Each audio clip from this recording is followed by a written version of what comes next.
আমি এই জন্য বলেছি, প্রস্তাব দিয়েছিলাম আর্মি ক্যাপ্টেনকে, টিওনোকে প্রস্তাব দিয়েছিলাম যে আমার বিভিন্ন জায়গায় কর্মীদের বাড়ি পুড়িয়ে দেওয়া হচ্ছে, ধান গাছ উপড়ে ফেলা হচ্ছে, পিটানো হচ্ছে, হুমকি দেওয়া হচ্ছে। যেহেতু নির্বাচনী আচরণ বিধি অনুসারে কাল থেকে কোনো প্রচারণা করতে পারবে না, ফলে আমি কথা বলতে পারবো না। আমার কষ্ট হচ্ছে কথা বলতে, তারপরেও আমি কষ্ট দিচ্ছি আপনাদেরকে।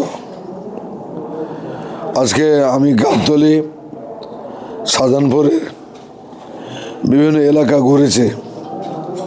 ঘোরার পরে আমি গাবতলী থানার টিওনো, গাবতলী থানার ওসি, গাবতলী থানার দায়িত্বপ্রাপ্ত ক্যাপ্টেন এবং শাহজাহানপুর থানার টিওনো বিভিন্ন জনের সাথে কথাবার্তা বলেছি। আমি আশা করছিলাম যে হয়তো আমার কথাগুলো কাজে লাগবে, কিন্তু এখন পর্যন্ত লক্ষণ পাওয়া যায় না। যদি না হয় তাহলে আমাদের নির্বাচন অর্থবহ হবে না।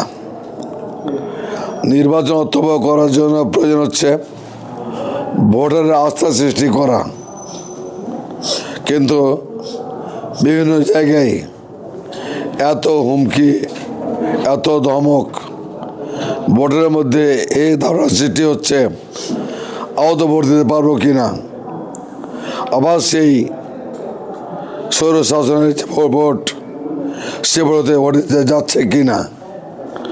এই জন্য প্রশাসনের দায়িত্বটাই হচ্ছে ভোটারদের আস্থা সৃষ্টি করা, যাতে করে ভোটাররা নির্ভয়ে নির্বিঘ্নে ভোট দিতে আসতে পারে।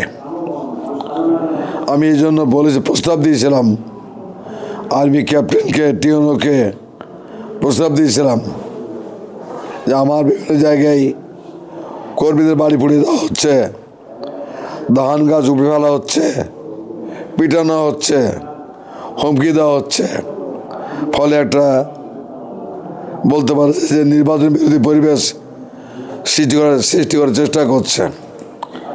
আমি বলেছিলাম যে আপনারা সরকারের উদ্যোগে গ্রামে গ্রামে, পাড়ায় পাড়ায়, ইউনিয়নে মাইকিং করা উচিত। আপনাদের কাজ, আপনাদের ভোটারের সঙ্গে আছেন, এবার যারাই ভোটের হুমকি দেবে তাদের প্রতি অ্যাকশান নেবেন। এই কথাগুলো যদি জনগণের মধ্যে চাই, তখন বুঝতে প্রশাসন অ্যাক্টিভ আছে। বাত ব্যথা, প্যারালাইসিস কিংবা আর্থ্রাইটিস, আধুনিক ফিজিওথেরাপি ও পুনর্বাসন চিকিৎসায় নির্ভরযোগ্য নাম ডিপিআরসি। প্রশাসন কাগজ কলমে অ্যাক্টিভ আছে, মদের অ্যাক্টিভ না থাকলে কিংবা একজন একটা জিপ ঘুরলেই আস্থা সৃষ্টি হবে না। এই জন্য আপনাদের মাধ্যমে আমি আবারও বলতে চাই যে ভোটকে নিরপেক্ষ করতে যদি হয়, সকল সন্ত্রাসমুক্ত করতে যদি হয়, প্রশাসনকে আরও অ্যাক্টিভ হতে হবে। এবার জনগণের আস্থা সৃষ্টি করার জন্যই ব্যাপক প্রচারণা চালানো উচিত। এরপর যারা সন্ত্রাস করছে, যারা হুমকি দিচ্ছে, তারা কারা হুমকি দিচ্ছে এটা পুলিশ জানে, ডিএসপি লোকেরা জানে। তাদেরকে যদি উঠিয়ে আনা হয় কমপক্ষে নির্বাচন পর্যন্ত, তাহলেও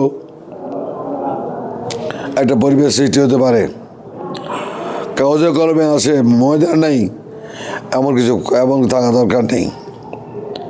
আমি এটাও শুনছি যে ভোট কেনাবেচা হতে পারে। ভোটে কেনাবেচা না হয় তার জন্য পরিবেশ তৈরি করার দায়িত্ব সরকারের। আমাদের সংগঠন যদি করতে যাই তাহলে অনেক সময় পরিবেশ নষ্ট হবে। আমাদের আস্থা আছে আর্মির প্রতি, আস্থা আছে পুলিশের প্রতি, আস্থা অফিসারের প্রতি সবাইকে অনুরোধ করব, আবেদন করব যে ভারত থেকে নির্বাচনতে সুষ্ঠু, অবাধ, নিরপেক্ষ হয়, জনগণ যাতে অনায়াসে ভোট কেন্দ্রে ভোট দিতে পারে এমন কোনো পরিবেশ সৃষ্টি না হয় যা জনগণ ভোট দিতে পারবেই না। আমি আপনাদের মাধ্যমে আমার এই জরুরি কথাটা প্রশাসনের দৃষ্টিতে আনার জন্য বিনীত আবেদন করছি। আসসালামু আলাইকুম।